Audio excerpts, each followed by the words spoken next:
Hi, welcome to another Detector Testers Toolbox Talk tip. This week I'm covering how to get the best out of Smokesabre.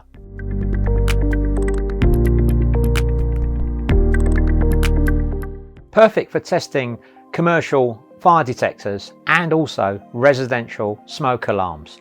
Now available in two sizes. The 150mm has been available for some time, and now a new handy size and 100mm canister. The clever extended sabre prevents accidental activation when closed and makes sure that the user never misuses during a test, as the extended sabre acts as a spacer, preventing discharge too close to the detector or alarm under test. If using Smokesabre on mains powered residential grade D smoke alarms, best practice recommendation is to isolate the mains power and test the alarm while powered by a backup battery.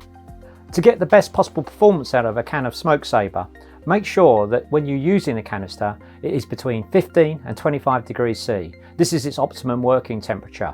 If you do use it outside those temperature range, you could expect to get less tests per canister, nuisance-free alarms, or slow activation, or in some cases, no activation. Like all our other products, Smokesabre meets all the global national testing standards and is also approved by all the major manufacturers of detectors and alarms. Well, I hope you found that useful. As always, have a look on our YouTube channel for other videos in Toolbox Talk series that we actually have. There's also information on our website about our products. By all means, subscribe to this channel and press the bell to make sure that you get notifications of new videos when they actually come out.